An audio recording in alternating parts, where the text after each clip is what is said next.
मुच्यते पूर्णस्य पूर्णमादाय पूर्णमेवावशिष्यते। ॐ शान्ति शान्ति शान्तिः।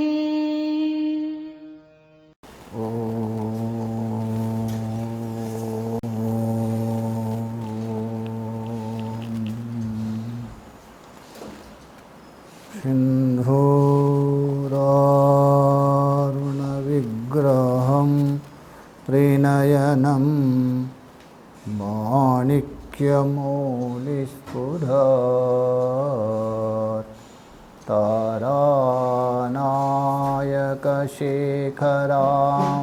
स्मितमुखी मापीनवक्षोरुहम् पाणिभ्यां बलिपूर्णरत्नचषकं रक्तोत्पलं बिभ्रति सौम्यं रत्नघटस्थरक्तचरणा ध्यायेत् परामम्बिकाम् श्रीविद्यां शिववामभागनिलयां ह्रीङ्कारमन्त्रोज्ज्वलां श्रीचक्राङ्कितबिन्दुमध्यवसति श्रीमत्सभानायिकां श्रीमत्षण्मुखविघ्नराजजननीं श्रीमज्जगन्मोहिनी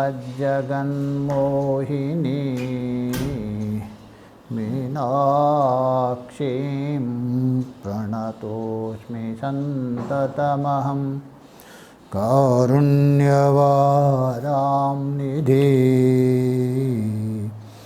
गुरुर्ब्रह्मा गुरुर्विष्णु गुरुर्देवो महेश्वरः गुरुः साक्षात् परं ब्रह्म तस्मै श्रीगुरवे नमः। तस्मै श्रीगुरवे नमः। ॐ शान्ति शान्ति शान्तिः।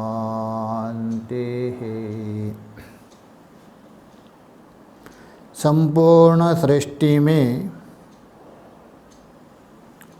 अधिष्ठान रूप से विराजमान सबके अंतःकरण में अंतर्यामी रूप से प्रेरणा करने वाले भगवान विश्वनाथ को नमन करते हुए समस्त प्रेमपुरी सत्संग मंडल के जो जिज्ञासु है, स्वाध्यायी प्रेमी हैं, उनको भी अभिवादन करता हूँ।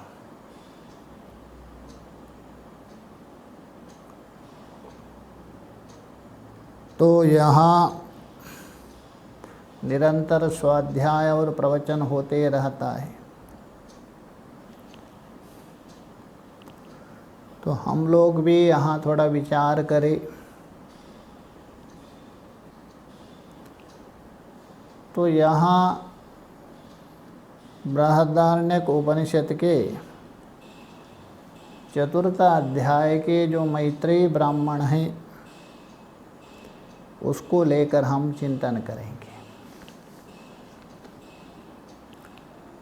देखिए, बृहदारण्यक उपनिषद क्योंकि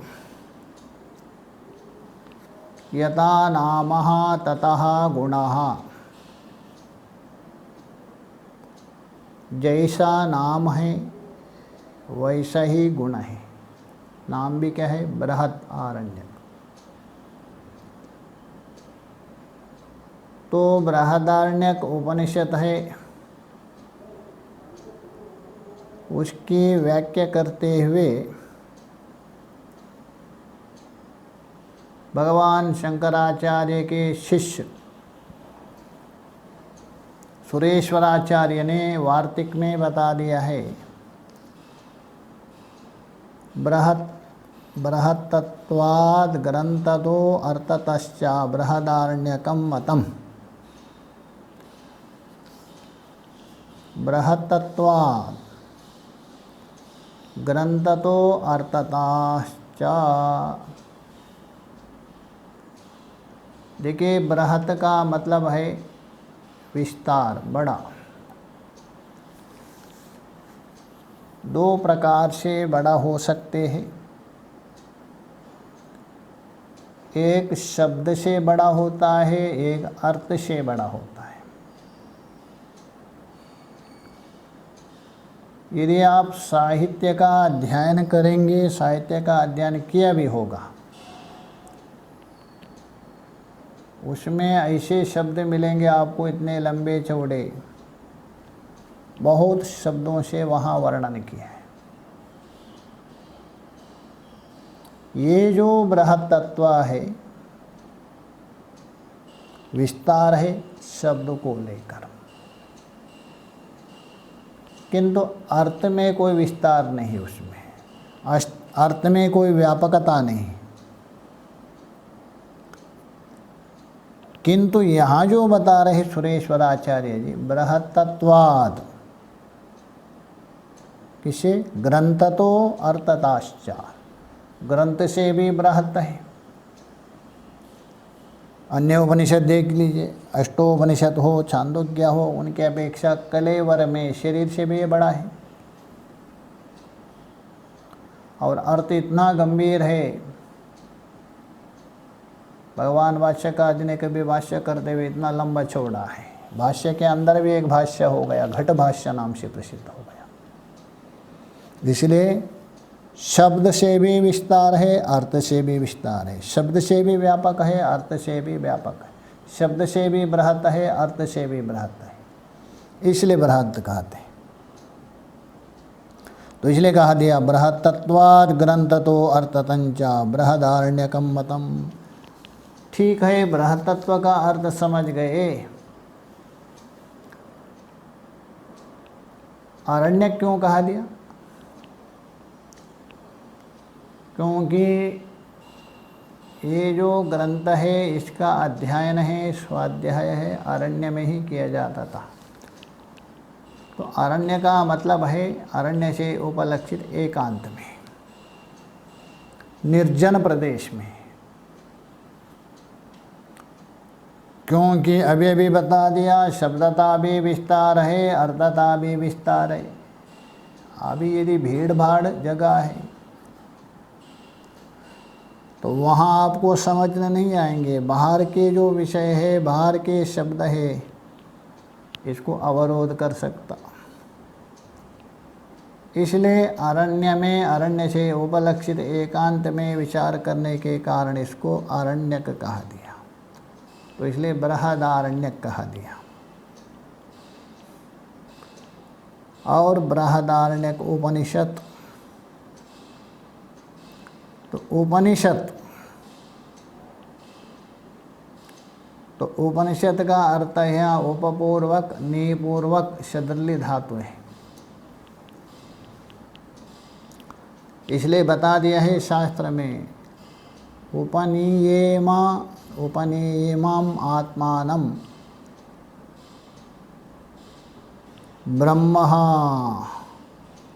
ब्रह्मः वा तद्वयं यतः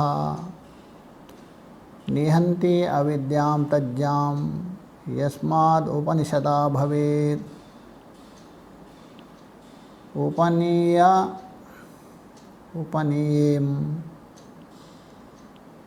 उपनीयेमम् आत्मानं, उपनीय इमम् आत्मानं, ऐसा है। उपनीयेमम् आत्मानं अर्थात इस जीवात्मा को परमात्मा के साथ ले जा करके,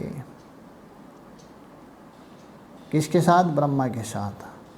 अपश्चात् तद्वयं यतः ब्रह्मा पश्चात् तद्वयं, द्वैत को अपस्त कर देता है, निराकरण कर देता है।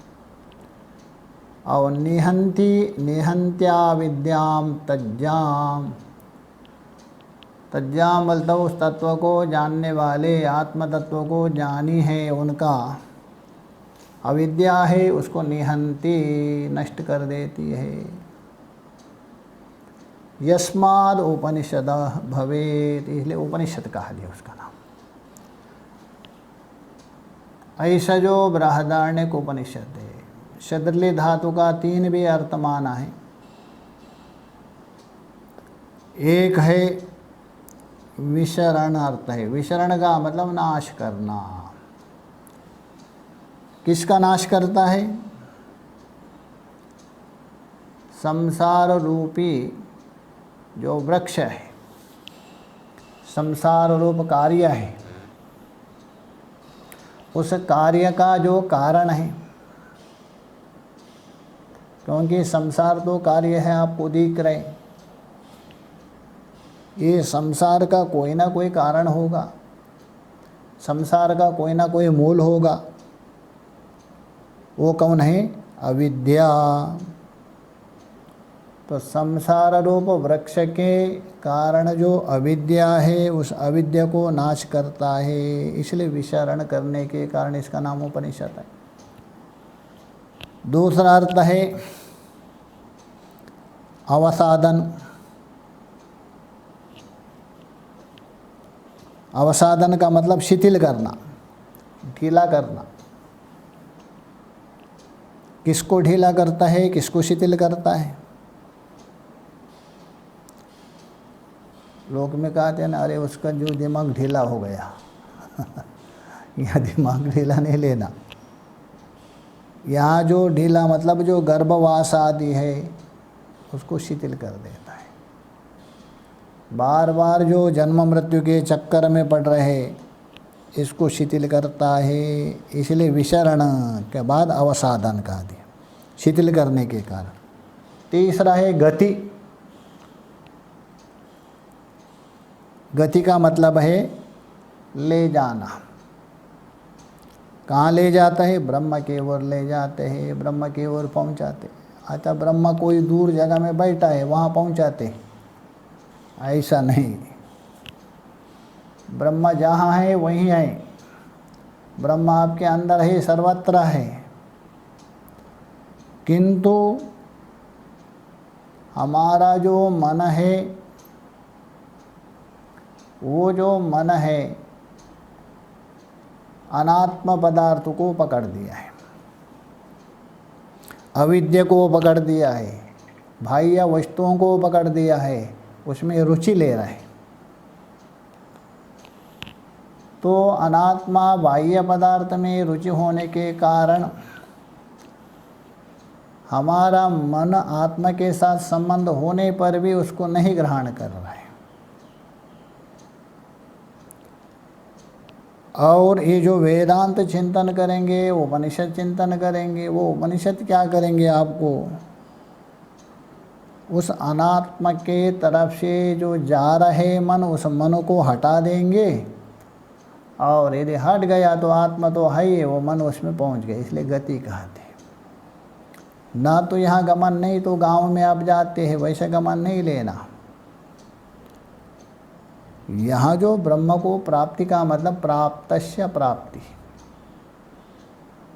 महाराज ये क्या है? प्राप्तस्य प्राप्ति, ये किसकी चिड़िया का नाम है? तो प्राप्तस्य प्राप्ति, प्राप्ति 2 प्रकार की होती है। एक अप्राप्त वस्तु की प्राप्ति और एक प्राप्त वस्तु की प्राप्ति। यूँ समझिए। अच्छा, मान लीजिए आपके पास किसी वस्तु का अभाव है। उदाहरण के लिए मान लीजिए गाड़ी है, गाड़ी नहीं है आपके पास, गाड़ी का अभाव है। तो गाड़ी का अभाव है मतलब गाड़ी आपके अप्राप्त है, गाड़ी आपके पास अभी उपलब्ध नहीं है। चाहे तो गाड़ी का अभाव कहिए, गाड़ी की अप्राप्ति है, अथवा गाड़ी का मालिक नहीं है आप कहिए। अच्छा, गाड़ी खरीद की आपने, तो गाड़ी खरीद करने से पहले नहीं थी, अप्राप्ति है, प्राप्ति हो गई, वो गाड़ी आपको उपलब्ध हो गई। तो कहने का मतलब पहले अभाव था,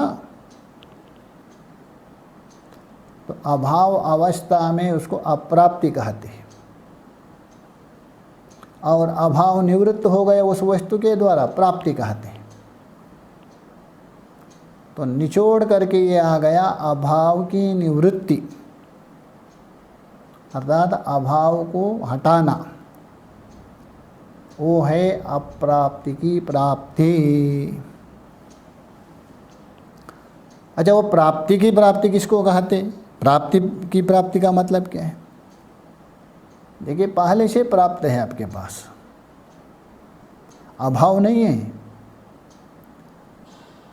किंतु अज्ञान के कारण कहिए, अविवेक के कारण कहिए, प्रमादवशात कहिए, ये जो होने पर भी उसका ज्ञान आपको नहीं हो रहा है, उपलब्ध होने पर भी अनुपलब्ध हो रहे हैं, और ज्ञात होने पर भी अज्ञात हो रहे हैं। तो उस अवस्था में शास्त्र और गुरु उस वस्तु को ज्ञापन करवा रहे हैं, एक प्रकार से प्रत्यभिज्ञा करवा रहे हैं, भूला हुआ वस्तु का स्मरण करवा रहे हैं। क्योंकि हम भूल करके, अपना स्वरूप को भूल करके,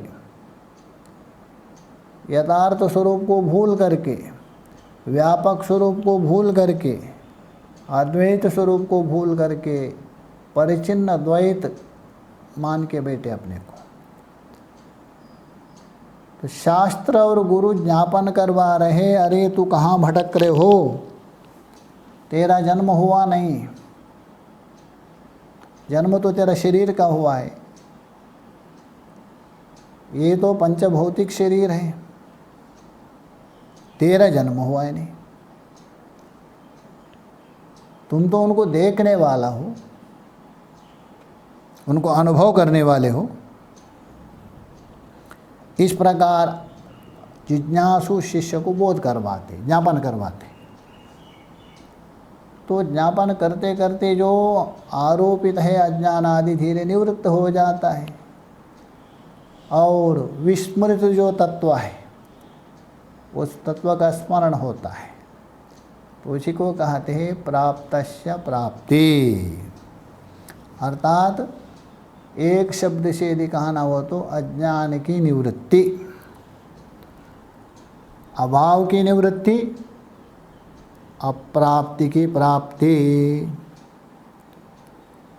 और अज्ञान की निवृत्ति है प्राप्तस्य प्राप्ति। इसलिए गति का मतलब प्राप्तस्य प्राप्ति।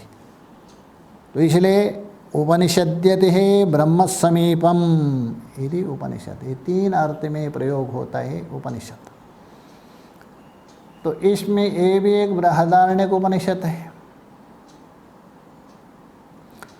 अब ये जो बृहदारण्यक उपनिषद का संक्षेप से थोड़ा विचार करते हुए प्रकरण में आएंगे।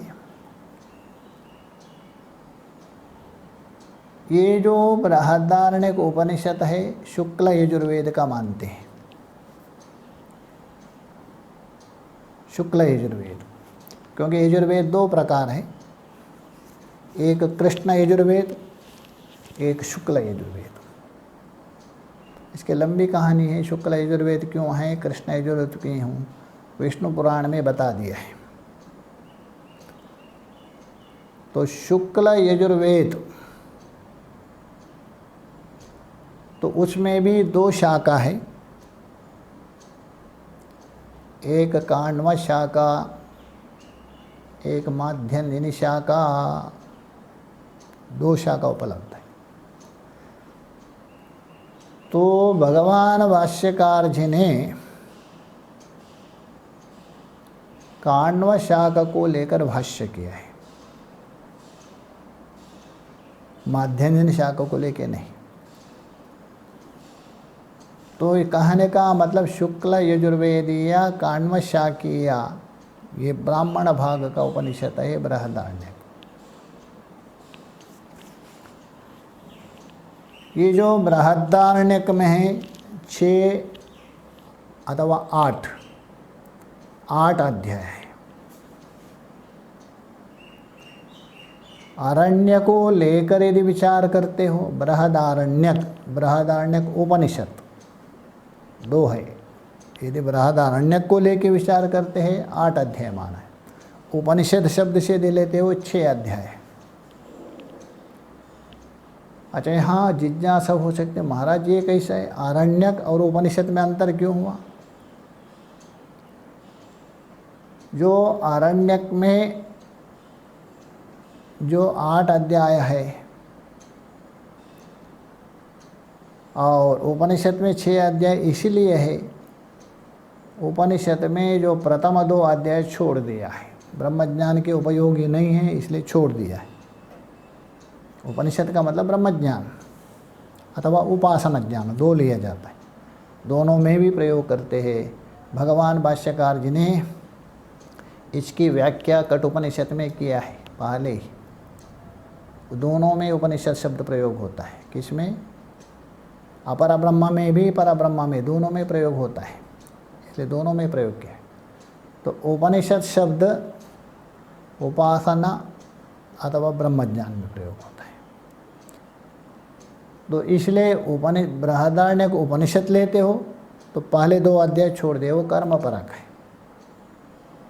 तो कर्म परक होने से उसको त्याग किया है, यही अंतर है। आरण्य को लेकर 8 अध्याय और उपनिषद को लेकर 6 अध्याय। तो यहाँ जो उपनिषद को लेकर हम विचार कर रहे हैं और इस बृहदारण्यक उपनिषद को भी 3 कांड में विभाग किया है। 3 कांड उपनिषद के अनुसार प्रथम 2 अध्याय अर्थात 1, 2, 3, 4, 5, 6। तो प्रथम जो है 2 अध्याय उपनिषद के अनुसार, अरण्य के अनुसार 4 हो जाएगा, क्योंकि अरण्यक 4 है, उपनिषद में 2 को छोड़ दिया पहले वाले। तो प्रथम 2 अध्याय उपनिषद के अनुसार, उन 2 अध्यायों का नाम है मधुकांड कहते हैं, मधुकांड। और तीसरा और चौथा अध्याय है उसको कहते हैं मुनिकांड अथवा याज्ञवल्क्य कांड भी कहा दिया। 5वां और 6वां ये है किल कांड। किल बोल तो अवशिष्ट, उसमें उपासना बता दिया। तो 3 हो गया, मधुकांड, मुनिकांड और किलकांड। ये 3 बृहदारण्यक उपनिषद में उपलब्ध है। और बृहदारण्यक उपनिषद में 2 ही तत्व को लेकर विचार किया है। शायद आप लोगों ने कभी बृहदारण्यक ना भी सुना हो, ईशावास्य सुना ही होगा। बहुत संत लोग आते रहते। तो ईशावास्य में देखिए प्रथम मंत्र है ईशावास्यम इदम सर्वम। दूसरा मंत्र है कुर्वन्नेवेह कर्माणि, ये हो गया। इनको लेकर ही बृहदारण्यक में विचार है। ईशावास्यम इदम को लेकर वहाँ विद्या सूत्र के द्वारा संकेत किया और कुर्वन्नेवेह कर्माणि को लेकर वहाँ अविद्या सूत्र का निरूपण किया। बस संसार में ही 2 ही पदार्थ हैं, एक दृष्टा, एक दृश्य, एक क्षेत्र, एक क्षेत्रज्ञ, 2 ही है। तीसरा है नहीं।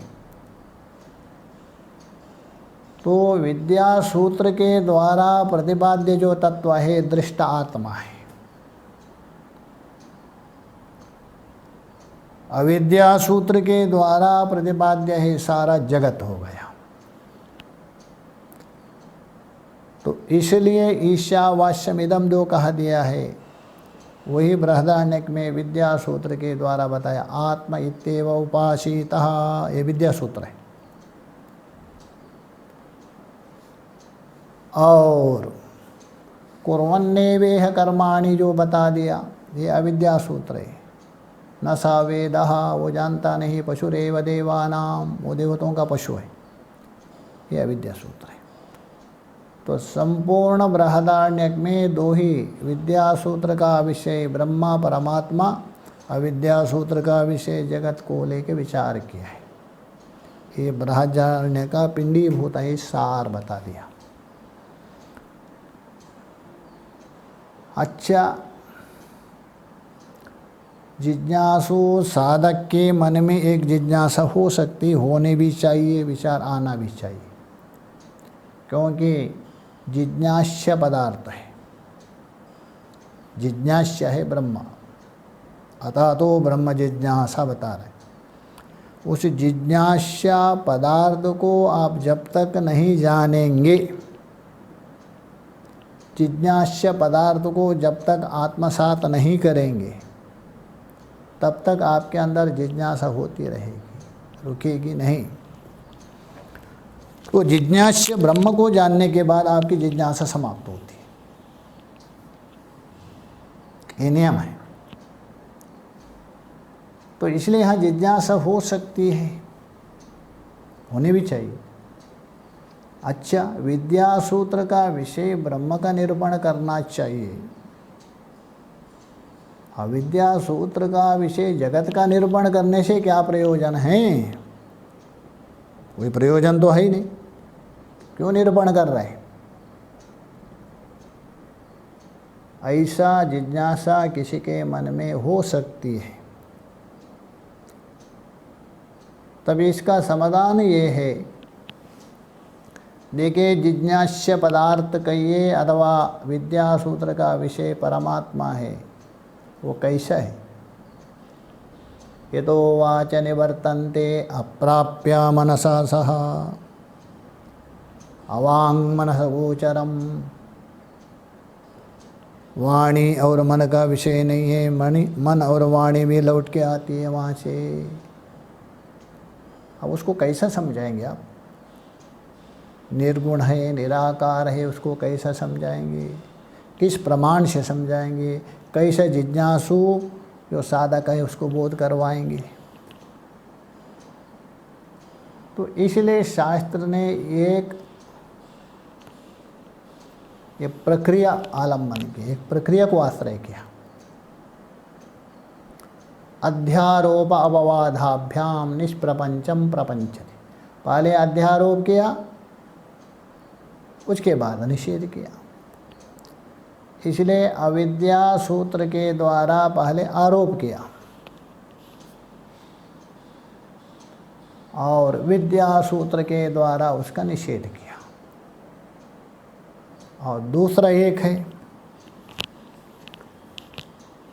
जितना ग्राह्य पदार्थ का ज्ञान होना चाहिए, किसी वस्तु को आप ग्रहण करेंगे, किसी वस्तु का ज्ञान तभी होगा, उसका ज्ञान होना चाहिए आपको। यथार्थ ज्ञान के बिना ग्रहण करने योग्य वस्तु को आप ग्रहण नहीं कर सकते। जो भी वस्तु को ग्रहण करते हैं, आप पाना चाहते हैं, उसका ठीक ठीक ज्ञान होना चाहिए। ये नियम है। ठीक है, ब्रह्म आपको ग्रहण करने योग्य है, जानने योग्य है, इसलिए उसका ज्ञान होना चाहिए, ये ठीक है।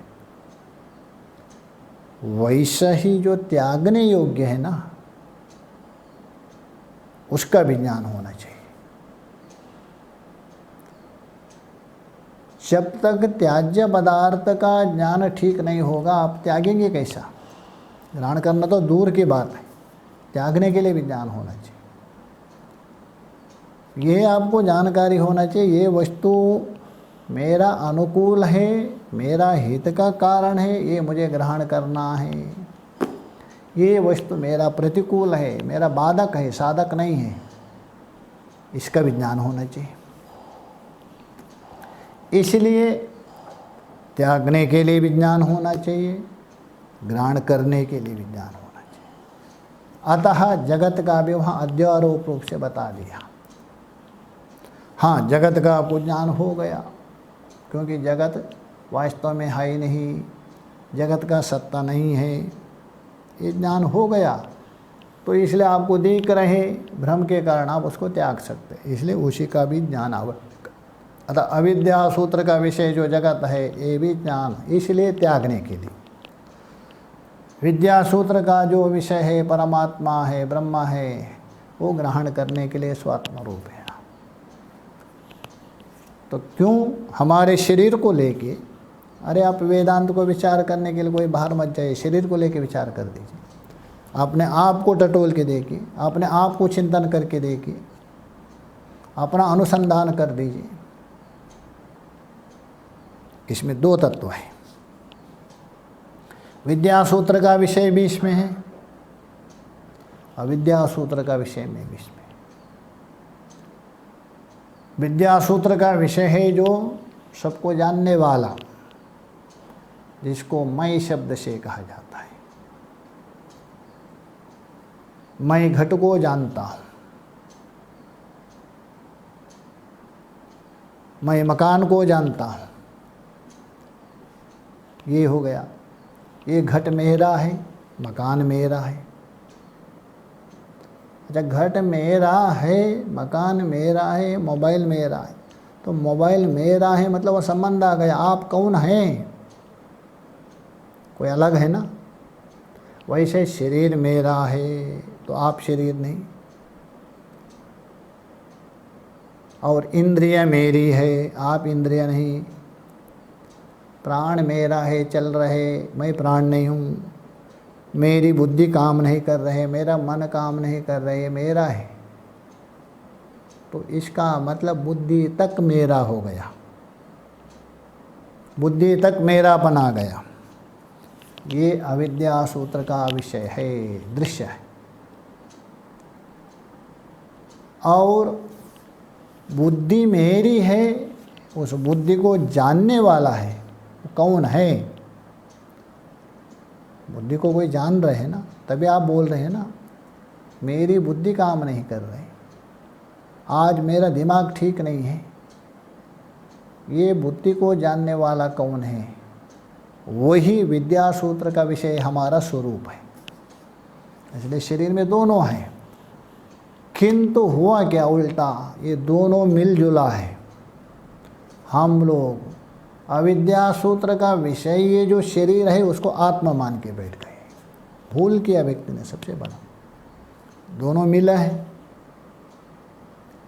ऐसे मिल गए घुलझुल, दूध और पानी जैसा। दूध और पानी जैसा मिलने से पानी भी दूध जैसा दिख रहे। दूध में पानी मिला दिया, दूध ने अपना स्वरूप पानी को दे दिया। अभी वह पानी जैसा नहीं भान हो रहा है, दूध ही दूध दिख रहा है। हाँ, पहले गाढ़ा था पतला, वो अलग बात है। वैसे ही उस आत्मा के साथ अनात्मा मिल गया। जैसा पानी दूध में मिला दिया, दूध ने अपना धर्म पानी को दे दिया, वैसे ही अनात्मा आत्मा में मिल गया, आत्मा ने अपना धर्म अनात्मा को दे दिया। तो इसलिए पानी को भी अपने दूध मान लिया, वैसे ही अनात्मा को आत्मा मान लिया। वहाँ से भूल हो गई, यही सबसे बड़ी भूल है। अब इतनी बड़ी भूल की है जन्म जन्मांतर में, इसलिए भटकते रह रहे। भटक गए, अटक गए, अटक गए तो लटक गए। तो इसलिए इससे छुटकारा पाने के लिए, जैसा दूध और पानी हंस के सामने रख दीजिए, दूध को ग्रहण करेगा, पानी को छोड़ देगा। वैसे ही आपको भी हंस के समान विचार करके उस अनात्मा है जो अविद्या सूत्र का विषय अनात्मा बुद्धि पर्यंत, और विद्या सूत्र का विषय में उस बुद्धि को जानने वाला वो हम आई तत्व है, मई तत्व है, अहंकार नहीं लेना, शुद्ध अहम, उसको जानना है, ये हमारा स्वरूप है। इसलिए यह दोनों बता रहे विद्या सूत्र अविद्या सूत्र। ये यदि आप ठीक से पहचान लिया, विद्या सूत्र का जो विषय है देहादि आप नहीं, आप त्याग देंगे। हम ठीक से नहीं जान रहे, इसीलिए जो देह में अभिमान हो रहा है। शरीर को कोई बोलेंगे तो लड़ने शुरू करेंगे व्यक्ति, है अनात्मा है, अविद्या सूत्र का विषय है। शरीर को यदि कही लड़ेंगे, कारण क्या है? आत्मबुद्धि। इसी का नाम है कार्याविद्या कहा दिया शास्त्र में, अध्यास कहा दिया है।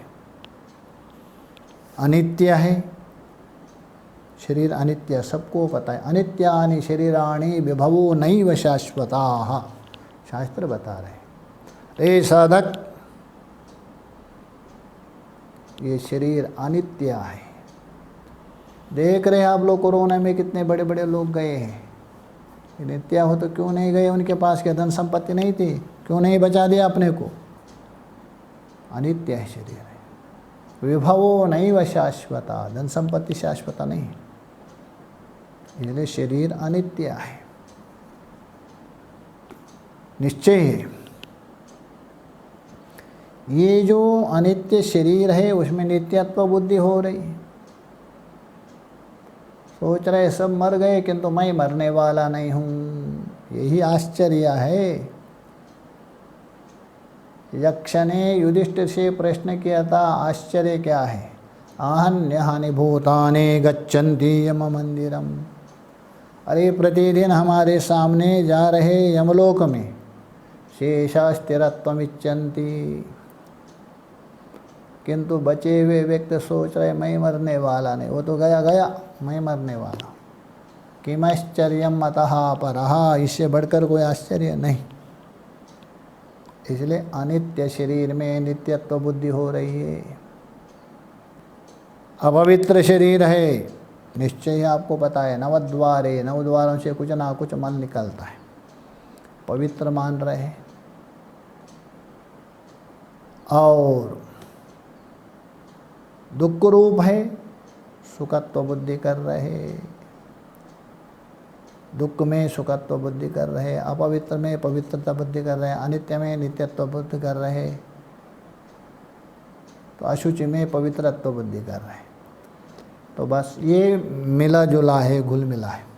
इसलिए यहाँ विवेक करना चाहिए, विचार करना चाहिए, चिंतन करना चाहिए, अनुसंधान करना चाहिए, खोज करना चाहिए।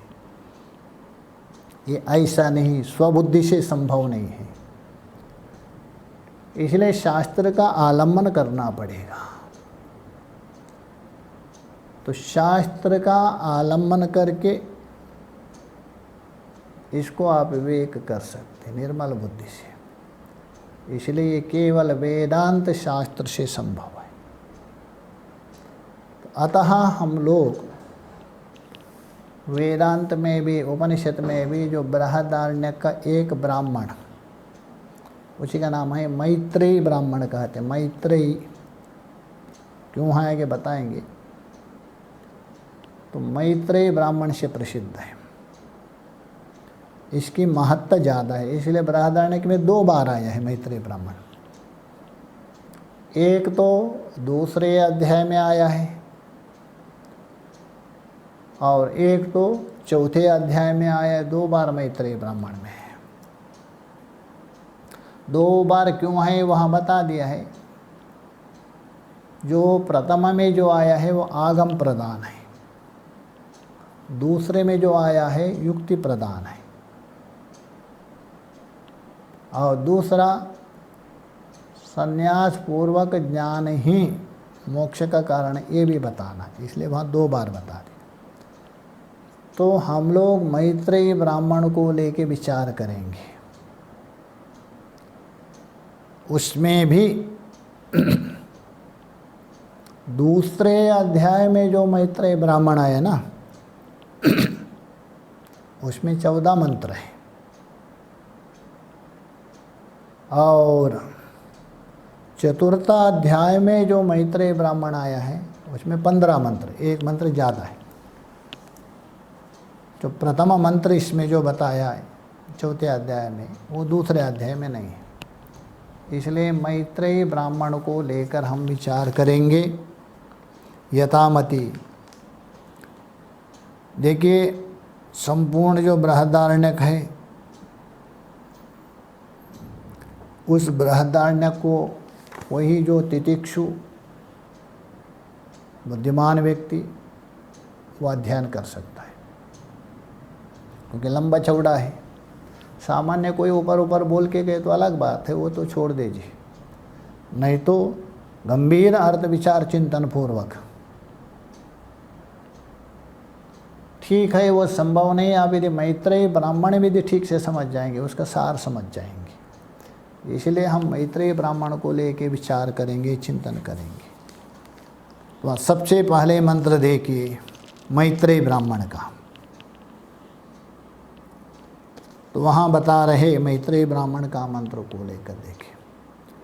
अतः याज्ञवल्क्यस्य द्वे भार्ये बभूवतु मैत्रेयी च कात्यायनी च तयोर्हा मैत्रेयी ब्रह्मवादिनी बभूव स्त्रीप्रज्ञेव तर्हि कात्यायनी। अतः याज्ञवल्क्यो अन्यद्वृत्तम् उपाकरिष्यन्। यहाँ अतः शब्द से आया अतः। देखिए अतः का अर्थ 8 प्रकार माना है शास्त्र में, 8 प्रकार है। यहाँ जो अतः है हेतु उपदेश के अनंतर, पहले हेतु बताया था। ये जो जगत है एक ही ब्रह्म के द्वारा उत्पन्न होता है, ये मधु ब्राह्मण में बताया। इससे पूर्व में मधु ब्राह्मण है उसमें बता दिया था दूसरे अध्याय में।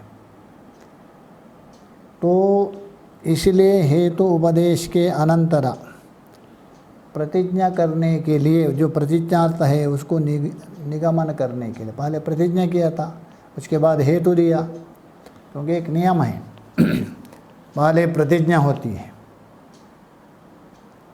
तो प्रतिज्ञा के बाद हेतु दिया जाता है, हेतु के बाद निगमन होता है। जैसा देखे न्याय के दृष्टि से यदि कहे पर्वतो वन्यमान, ये हुआ प्रतिज्ञा। पक्ष साध्यवान, ये प्रतिज्ञा है। अच्छा पर्वतो वन्यमान क्यों है भाई, क्यों है पर्वतो वन्यमान, कैसा कहा रहे हो? उसके लिए हेतु देना पड़ेगा। धूमात, अरे भाई धुआं दिख रहे हैं ना, देखो आंख तो आपकी ठीक है ना, इन्हें तो चश्मा लगाओ, धुआं दिख रहे ना। तो धुआं होने से ये पहाड़ में आग है, वो कहेंगे भैया धुआं होने से आग होना चाहिए, क्या ये नियम है? हाँ हाँ नियम है। यत्र यत्र धूमः तत्र तत्र वह्नि, जहाँ जहाँ धुआं होता है ना नारायण, वहाँ अग्नि होती है। जैसे रसोई घर में, स्मशान में देखो, ये है व्याप्ति कहते हैं। इसलिए वन्य से व्याप्त धूम वाला ये पर्वत है, इसको कहते परमार्थ वाक्य, स्मरणात्मक वाक्य, चिंतनात्मक वाक्य, अनुसंधानात्मक वाक्य भी कह सकते हैं। ये हो गया। उसके बाद निगमन, तस्मात् पर्वतो वह्निमान। देखिए प्रतिज्ञा क्या किया था, पर्वतो वह्निमान। निगमन क्या हुआ, एक शब्द जोड़ दिया, तस्मात् जोड़ दिया और कुछ नहीं तस्मात् ऐसा नहीं जोड़ा, हेतु दिया, व्याप्ति दिया, उसके बाद युक्ति प्रत्युक्ति के बाद जो निचोड़ करके बोला जाता है उसका नाम है निगमन। वैसे ही यहाँ एक ही ब्रह्म के द्वारा जगत की उत्पत्ति होती है, ब्रह्म से स्थित है, ब्रह्म में जाके लय होता है। ये प्रतिज्ञा किया था, ये प्रतिज्ञा किया था।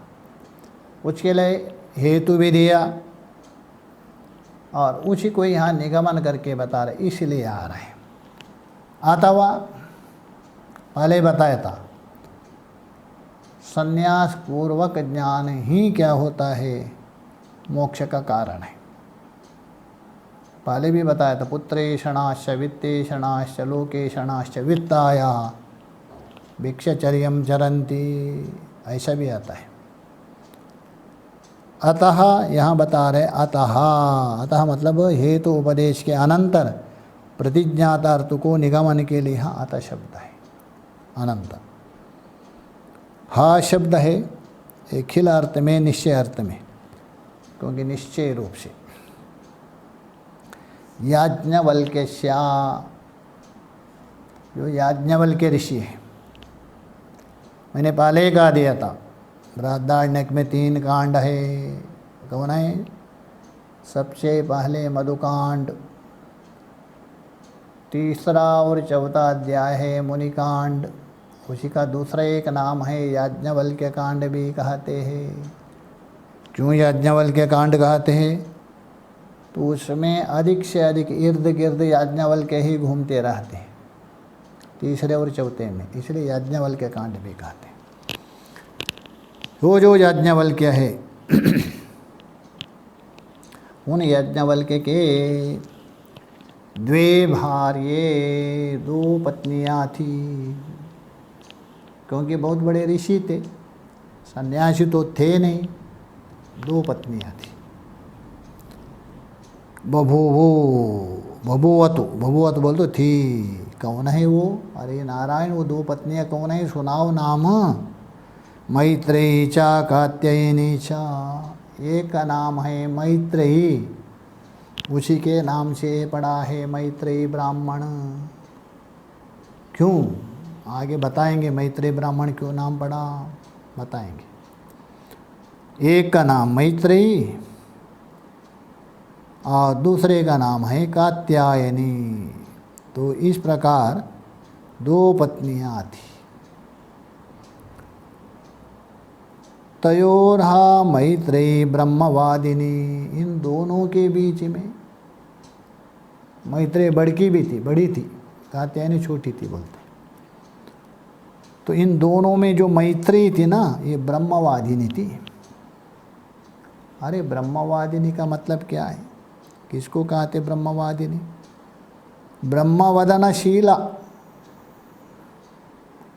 ब्रह्म के विषय में बोलने का स्वभाव, ब्रह्म को जानने के इच्छा कहिए, अथवा संसार से वैरस्य भाव को प्राप्त करके स्वात्मा के ओर प्रवृत्ति हो रही थी, इसलिए उसको ब्रह्मवादिनी कहते हैं। कहने का ब्रह्म तत्व की जिज्ञासु थी। अरे जिज्ञासु सब नहीं बन सकते, जिज्ञासु सभी नहीं बन सकते, वो भी उत्तम कोटि के जिज्ञासु है। 3 प्रकार के जिज्ञासु मान सकते हैं, माना भी है, क्योंकि श्रवण मनन निधिध्यास में प्रवृत्त होते, साधना चतुष्टय संपन्न होकर श्रवण मनन निधिध्यासन में जो प्रवृत्त होते हैं वो उत्तम कोटि के जिज्ञासु है। और श्रवण मनन आदि में प्रवृत्त नहीं हो रहे, साधना में उपासना में प्रवृत्त हो रहे, और ये है मध्यम कोटि की जिज्ञासु। और तीसरा है निष्काम कर्म कर रहे, श्रवण मनन के द्वारा ज्ञान मार्ग में भी नहीं जा रहे और ध्यान आदि के द्वारा उपासना में भी नहीं हो रहे, अंगोपासना में, किंतु निष्काम कर्म के द्वारा तत्व के ओर जाना चाहते हैं, वे है आदम कोटि के जिज्ञासु माना जाता है। किंतु मैत्रेयी ऐसे नहीं, उत्तम कोटि की जिज्ञासु थी, ब्रह्मवादिनी थी। उत्तम कोटि के जिज्ञासु है ब्रह्मवादिनी। दूसरे मध्यम कोटि के जिज्ञासु है, उपासना कोटि के है, ये अपर ब्रह्मवादिनी है, ये पर ब्रह्मवादिनी। और अधम कोटि के जिज्ञासु है कर्मवादिनी, निष्काम कर्म के विषय में बात करने वाले, निष्काम कर्म करने वाले। तो इसलिए ब्रह्मवादिनी ब्रह्म के विषय में जानना चाहती है, ब्रह्म की जिज्ञासु है। इसलिए ब्रह्म की जिज्ञासु होने के कारण सारे संपत्ति को त्याग करके अमृतत्व साधना का प्रार्थना किया था मैत्रेयी ने। इसलिए इस ब्राह्मण का नाम मैत्रेयी नाम पड़ा। आया है शास्त्र में, जो व्यक्ति श्रेष्ठ हो जाता है, जो व्यक्ति प्रसिद्ध हो जाता है, उसी के नाम से प्रसिद्ध होता है। जैसे गांव भी देखा जाता है, अमुक नगर है अथवा अमुक ब्रिज है, आप रखते, अमुक कॉलेज है, विवेकानंद कॉलेज है, ऐसे करके। वैसा ही मैत्रेयी प्रसिद्ध ब्रह्मवादिनी होने के कारण इस ब्राह्मण का नाम भी मैत्रेयी ब्राह्मण नाम पड़ा उसी से। तो इसलिए बता रहे ब्रह्मवादिनी। बबू दूसरी पत्नी थी जो कात्यायनी है, वो कैसी? स्त्री प्रज्ञेवा। हाँ, ये क्या बात है नारायण, स्त्री प्रज्ञा, स्त्री की बुद्धि। क्या स्त्री की बुद्धि कोई अलग है, पुरुष की बुद्धि कोई अलग है? बुद्धि तो बुद्धि। स्त्री प्रज्ञा का मतलब है ग्रह कुशलनी। घर संभालने में जो बुद्धि है, जितनी स्त्रियों में रहती है उतना पुरुष में नहीं। आप देख लीजिए, जिस घर में स्त्री नहीं है अथवा कुछ दिन है, वो बाहर गई, मायके गई होगी, घर में पुरुष अकेला है, वो आएगी और सामान आपका कहाँ का कहाँ रहेगा। चाहे तो भोजन घर में जाके देखिए, इधर का डिब्बा उधर, उधर का डिब्बा उधर, किसी का ढक्कन खुला इधर उधर, ये रहेगा। कपड़े कहाँ से कहाँ रहेंगे। इसलिए घर संभालने का जो जितनी बुद्धिमत्ता है, जितनी कुशलता है, पुरुष में नहीं। तो इसलिए उसका नाम है गृहिणी कहते हैं। तो इसलिए हम बोल रहे स्त्री प्रज्ञेवा, स्त्री प्रज्ञा है। इसलिए स्त्री प्रज्ञा तभी कहा जाता है, उनमें 6 गुण रहता है। शास्त्र में बता दिए 6 गुण। कौन है वो? कार्येषु दासी, कर्णेषु मंत्री, रूपेषु लक्ष्मी, क्षमाय धरित्री, भोज्येषु माता, शयनेषु वेश्या, षट्कर्मयुक्ता, कुलधर्म पत्नी। ऐसा आया है। कार्येषु दासी, घर का काम करने में वो कैसी है? दासी के समान। ये नहीं सोच रहे मैं घर के मालिक नहीं करके, दासी के समान कार्य करने में। सारा काम, झाड़ू लगाने से लेकर, पोछा लगाने से लेकर, भोजन रोटी बनाने, कपड़े धोना, सारे काम करते। इसलिए कार्येषु दासी, दासी के समान। कर्णेषु मंत्री, जैसा राजा को सलाह देता है कोई अच्छे कार्य करने के लिए, कौन? मंत्री होता है। वैसा ही पति का जो अच्छे कार्य में सलाह देने में, वो करणादि कार्य करने में, वो मंत्री के समान सलाहकार है। दूसरा गुण माना जाता है। रूपेषु लक्ष्मी, और रूप में कहा? लक्ष्मी के समान सुंदर है। क्षमया धरित्री, और क्षमा करने में पृथ्वी है। पृथ्वी का एक नाम है क्षमा, क्योंकि पृथ्वी जैसा क्षमा करने वाले संसार में कोई है नहीं। क्यों? हम क्या नहीं करते पृथ्वी में? मल विसर्जन करते, थूकते हैं, क्या क्या करते, किंतु कभी रूठती नहीं है पृथ्वी। वैसे ही क्षमा करने में ये धरित्री है। धरित्री बोल तो पृथ्वी के समान है। 4 हो गया। भोज्येषु माता, खिलाने में माता के समान, क्योंकि माता के समान कोई खिला नहीं सकता है। माता जितनी जो प्रेम से खिलाएंगे और कोई नहीं खिला सकते, ऐसा कहते हैं। प्रसिद्ध है कहावत भी। जैसा कोई लड़का बाहर से आता है कमा करके, गया सुबह काम करने के लिए, सायंकाल तो आ रहे, घर में माता भी है, पत्नी भी है। माता की दृष्टि जाती है उसके पेट में, पेट के ऊपर। अरे मेरा लड़का इतना समय आया है, खाया है क्या नहीं, भूखा तो नहीं, पेट की तरफ से दृष्टि जाती। पत्नी की दृष्टि जाती है पीठ की तरफ से, कुछ सामान लाद के लाया क्या नहीं करके, ऐसा कहते। एक की दृष्टि पेट की तरफ माता की, और पत्नी की दृष्टि पीठ की तरफ, मतलब कुछ सामान लाया क्या नहीं घर से, घर के लिए लाद करके। इसलिए हम बोल रहे भोज्येषु माता, खिलाने के लिए माता के समान है। शयनेषु वेश्या, पति के साथ रमण करने के लिए जो वैसा है। षड कर्म युक्ता, ये 6 कर्म जिसमें रहते। दासी, कार्य में दासी, करण में मंत्री, रूप में लक्ष्मी, क्षमा में धरित्री पृथ्वी, खिलाने में माता, शयन में वेश्या, ये 6 गुण जिसमें रहेगा। कुलधर्म पत्नी, ये कुलधर्म पत्नी माना, इसको ग्रह कुशलिनी कहते। इसी का नाम है एक प्रकार से स्त्री प्रज्ञा। ये कात्यायनी में थी 6 प्रज्ञा। तर्री कात्यायनी, तो इस प्रकार 2 पत्नियाँ थी। मैत्रेयी ब्रह्मवादिनी थी और कात्यायनी श्री प्रज्ञा वाली थी। घर संभालने में बहुत निपुण थी, कुशल थी, अथवा षड कर्म से युक्त थी। तो इस प्रकार होने पर अथा बोल तो अत एवं सती, इस प्रकार होने पर याज्ञवल्क्य के पास कोई कमी नहीं था, किसी दृष्टि में भी कोई कमी नहीं, धन से किसी में भी।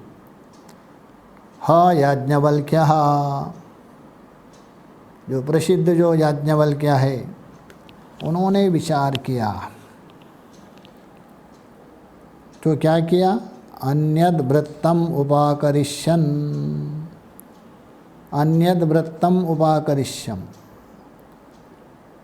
वृत्तम बोल दो चर्या, दिनचर्या। अभी तक इस संसार में तो दिनचर्या से मैं बिता रहा था, इस संसार में ही गृहस्थ आश्रम में ही मैं था। किंतु गृहस्थ आश्रम में रहना ही ये लक्ष्य नहीं है, क्योंकि यदि गृहस्थ आश्रम में रहे आगे का 2 आश्रम व्यर्थ होगा। क्योंकि नियम है सबसे पहले ब्रह्मचर्य आश्रम, ऐसा माना जाता है। 100 साल है आपका 25-25 रूप से 4 भाग में भक्त किया है। अधिक से अधिक 25 साल तक आप ब्रह्मचर्य। उस समय में जो भी आप विद्या अध्ययन करना हो, जो भी शिक्षा दीक्षा जो भी करना, उस समय में 25 से 50 तक आप गृहस्थ आश्रम में, उस समय में कमाना, संतान उत्पन्न करना, जो भी कुछ 25 से 50, 50 से 75 तक वानप्रस्थ आश्रम, और 50 के बाद संन्यास आश्रम में प्रवेश किया जाता है। इसलिए यहाँ याज्ञवल्क्य सोच रहे, अभी तक मैं ये गृहस्थ आश्रम में ही दिनचर्या बिता रहा था, इसी में रह रहा था, कमा रहा था, खिला रहा था, सब कुछ कर रहा था। इसलिए बोले अन्यद व्रतम उपाकरिष्यन्। अन्यद व्रतम बोल तो अन्य दिनचर्या प्रारंभ करने की इच्छा से कहा। तो अन्य दिनचर्या का मतलब ये है, अभी तक इस संसार में ही मैंने जीवन यापन किया और विद्याध्ययन भी किया, सब कुछ किया, किंतु इतना पर्याप्त नहीं है, इतना पूर्ण नहीं है। गृहस्थाश्रम में आपको सुख मिलेगा, वो वैषयिक सुख मिलेगा, विषय आनंद मिलेगा। जो परमानंद का आप यदि अनुभव करना चाहते हो, उसके लिए आप कुछ त्यागना पड़ेगा। कुछ बड़े वस्तु को प्राप्त करना हो, छोटे वस्तु को अवश्य त्यागना पड़ेगा, तभी संभव है।